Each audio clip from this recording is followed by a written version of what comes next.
年第1届中国服装品牌金线头奖的颁奖典礼正式开始。光阴似箭，岁月如歌，转眼间呢，我们已经挥别了难忘而痛苦的2020年，迈进了更加让我们期待的2021年。此刻，我满怀激动的心情，向大家宣布，第1届中国服装品牌金线头奖颁奖典礼正式开始。金线头奖呢，是一个只针对于中国服装品牌的奖项。那目的呢，是希望能够鼓励我们中国优秀的服装品牌，那希望他们能够越做越好。同时呢，我们也是想要顺便吐槽一下那些垃圾的品牌。那本届金线头奖的评审标准呢，我们会根据一个品牌的设计，包括它的行业口碑、店铺的销量数据、评分啊、价格呀，以及呢我们本波测评多年来的测评经验，包括呢我们也咨询一些行业的专业人士的看法，那综合呢得出来了结论。好的，那我们首先呢公布第1个奖项，最佳知名服装品牌奖。时尚休闲品牌入围的有太平鸟、江南布衣、MOCO 摩汉科、波司登、优哈。获奖的品牌是波司登。那其实我觉得呢，波司登啊、江南布衣啊、太平鸟这3家呢，都是我认为中国非常知名、非常出色的服装品牌。但是呢，我还是想要把这个奖项呢颁给波司登，因为我觉得首先一个企业或者一个人，他能够专注做一件事情做几十年，这个本身就是一件很了不起的事情。此外呢，还有就是波司登这2年的转型呢，是我觉得大家都看在眼里的啊。那近3年的转型非常成功，也证明了呢，尽管一个品牌没落了，但是呢，品牌的创始人呢依然有这个能力来做创新，因为这个勇气来去创新。所以这个是我认为在众多老一代的国产品牌当中起到了一个非常好的一个榜样。好的，我们现在来颁发最佳运动品牌奖。运动品牌入围的有李宁、安踏、匹克。获奖最佳运动品牌是李宁。那李宁的获奖理由呢，大家都知道啊，虽然不是第1个把中国传统文化做在衣服上的，但确实呢，它是发扬光大做得最好的一个。他们不但让自己的品牌起死回生，还让无数的同行品牌看到了新的希望，找到了抄袭模仿的榜样。那今天所有的服装品牌呢，都在做中国风国潮的路线，我觉得这个是李宁的功劳。好的，我们接下来颁发的是最佳潮牌奖。潮牌入围的品牌有 Brand Maven、润瓦特、Attempt、Unwears、FMA 4M、C2H4、CLOT。获奖的潮牌是 Brand Maven。潮流品牌呢，就像独立电影一样，都是创作者呢一个人搞定一切。那它需要你有非常好的想法、技术啊和执行力。所以呢，我觉得这些做潮牌的设计师呢非常了不起，非常厉害。那现在呢，越来越多的年轻人呢都喜欢穿潮牌啊，这是趋势。那包括我们很多农村的小孩呢，现在也都在穿潮牌，因为潮牌呢足够个性又小众，比较能够满足呢很多年轻人对自我的这种生活态度的这种表达。那这件衣服呢，想必很多人已经在网上都看过啊。胸前印了一个不怎么 nice， 他们家的服装呢，更多的是一些比较颜色亮丽、比较可爱的一些图案。那潮牌呢，更多的是喜欢在一些图案啊、文字上啊，去做一些设计师想要去表达的一些东西。此外呢，我觉得一个服装品牌，那不管怎么做，它能够做到一个爆款，我觉得这个是很了不起的事情。就像一个歌手、一个演员，他能够有一个自己的代表作，这个我觉得是一个实力的认可。好的，接下来是最佳联名。最佳联名款入围的有波司登和星球大战联名，李宁和敦煌博物馆联名， CLOT 和 AJ 的中国玉联名，361和三体联名，特步和少林寺联名，太平鸟和迪士尼联名，美特斯邦威和迪士尼联名，森马和山海经联名，以及哈兰之家和李小龙联名。获奖的联名款是李宁和敦煌博物馆联名。那这2年呢，所有的品牌都在做联名啊，甚至一些网红品牌都在做联名，各种联名，满天都是联名。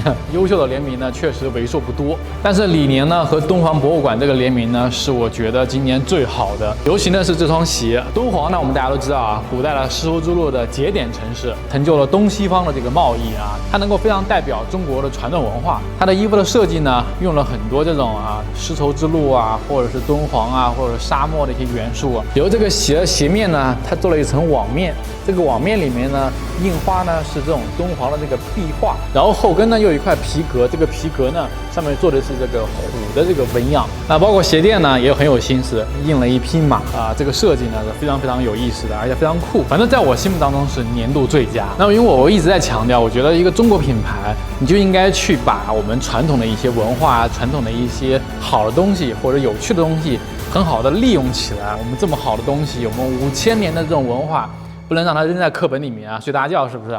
甚至我觉得你作为一个中国品牌，你身上就应该有这样的一个责任。你去学这种国外的东西，你学好了吗？你学的跟屎一样，心里都没一点逼数吗？好的，我们接下来颁奖的是最佳新锐设计品牌奖。最佳新锐设计品牌奖入围的品牌有 Boozy 补洗、塔卡莎。获奖的品牌是 Boozy 补洗。那这个品牌呢，我非常喜欢啊，我自己也买了很多它的衣服。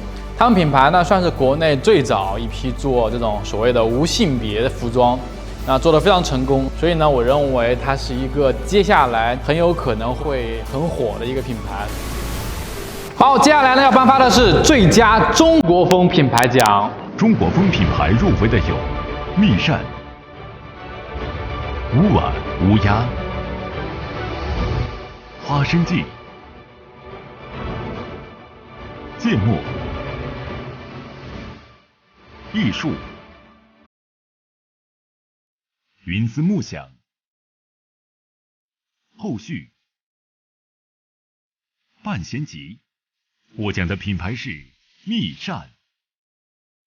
那中国风品牌呢，我觉得特别不容易啊。我觉得无论是大家做的再差，那我认为这些设计师呢也都是非常有理想、非常有情怀的。可以肯定的就是呢，这些人呢肯定不是想要忽悠赚钱的，因为如果想要忽悠钱，对吧？你做网红爆款不好吗？然后他们的服装设计呢，运用了非常多，而且非常丰富的这种中国古代的呀，包括一些近代的一些元素。然后在色彩啊，包括裁剪啊，包括版型啊、款式各方面啊，都非常的大胆，也非常的创新啊。很多款式你可能都在别人家店都没有见过啊，所以非常特立独行。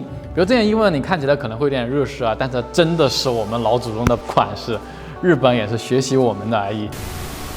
好的，我们接下来呢颁奖的是最佳网红品牌奖。原则上来讲呢，我是不推荐网红品牌的，因为呢质量真的很一般，很多呢还都是抄袭。但是呢，我知道呢很多人其实并不在意，那我也接受了，真的。所以呢，我们就按照销量和知名度列举了一些男装和女装品牌。那我就不做评选了啊，老粉都知道，我能够活到今天，已经算是一个医学奇迹了。所以交给你们来评审，来弹幕评论告诉我你心目当中的最佳网红品牌奖。最佳网红品牌奖。接下来呢是颁发最佳不确定是不是原创设计奖。因为现在这个年代啊，真的很难界定什么是网红品牌，什么是潮牌，什么是实体品牌。因为呢，他们在互相学习、互相借鉴，已经非常相似了。那我觉得呢，我们未来呢就分3种品牌就可以了。一种是买得起的品牌，一种是买不起的品牌，一种是不要钱我都不想穿的品牌。那以下这些品牌呢，确实我们很难分辨它到底是不是原创设计，争议性非常大。那我们挑选了一些销量啊和名气啊都非常大的一些店铺，那随便一家呢，每年可能都是几千万甚至上亿的营业额。那么有这么多人去买呢，我们认为呢，它确实有它的道理。如果你没有什么想法，可以来评论弹幕告诉我们，我们明年呢，根据你们的想法来进行评审。最佳不确定是不是原创设计品牌奖。好，接下来呢，颁布我们最佳退步奖。最佳退步奖入围的品牌有拉夏贝尔、美特斯邦威。获奖的品牌是拉夏贝尔。拉夏贝尔这个品牌呢，当年呢非常了不起啊，一度成为了中国的 Zara。2017年呢，全国有9400多家门店，营收呢都达到了100多亿啊。结果到2019年呢，关店4400家，平均呢每天关13家店，亏损呢达到了21亿。今年呢又遇到了疫情，结果呢至少又亏损了10几个亿。那失败的原因呢，我看呢说主要是团队老化以及盲目的扩张，然后衣服的款式呢缺乏创新，所以为此呢，公司呢这2年呢换了6个总裁3个董事长，但是依然呢没有解决问题。现在呢内部还在撕逼。好的，我们来介绍最佳抄袭奖。最佳抄袭品牌奖获得者是回力。上一回呢，我在国潮那些视频里面呢，给回力写了一个 slogan： 你买不起的大牌全在这里。市场反应热烈，我觉得回力应该给我一个广告费。那我就不过多夸奖这个上海国企背景的一个品牌了啊。那么给大家介绍这一款啊，回力的年度巨作啊，回力 AJ 1号，那只需要148块钱就可以拥有一双 AJ， 然后还加绒的啊，真不知道该说什么呀。但是呢，还是希望说这个老品牌能够越做越好吧，毕竟也是我们一个民族品牌啊，代表了我们民族。好的，很快呢，我们时间到了尾声，该是我们揭晓本届金线头奖最后一个奖项。那么也是本届颁奖典礼最具影响力的奖项——最佳特别品牌奖。获得者是线头计划。我们恭喜线头计划，恭喜线头计划！线头计划呢是国内唯一一个公开各项成本和利润的店铺，史无前例，也是唯一一个敢公开把利润降低到30%的服装类店铺，更是一个不要面子。不在乎赚钱，不在乎被坑，去赌上名誉帮工厂推广服装品牌，却反被工厂坑，说出来可能你们都不相信的品牌。那么我们组委会认为这种精神呢，虽然很傻，但是呢非常值得鼓励，所以特发此奖，希望线头计划再接再厉。好的，几家欢喜几家愁。那么第一届中国服装品牌金线头奖颁奖典礼就到此结束了。希望所有获奖的中国服装品牌们能够再接再厉，争取冲出亚洲，走向世界。同时呢，也希望所有没有获奖的品牌呢，也不要灰心，好吗？我们明年还有机会。同时呢，也希望所有的观众朋友们能够多支持我们这个奖项，多发弹幕，多评论，夸一夸你喜欢的品牌啊，骂一骂你们不喜欢的品牌。因为呢，我们会把这个视频呢发给所有的服装品牌他们的负责人们啊，他们的老板们。那我们的目的呢，希望对好的品牌呢有一个鼓励啊，差的品牌呢一个鞭策。最后呢，我们在这里面呢征集明年2021年第2届金线头奖的总冠名，费用很便宜，好吗？我们感谢所有在座的来宾以及电视机前的观众朋友们感谢你们百忙之中来观看我们的金线头颁奖典礼，感谢大家，希望大家一键3连，我们来年再见。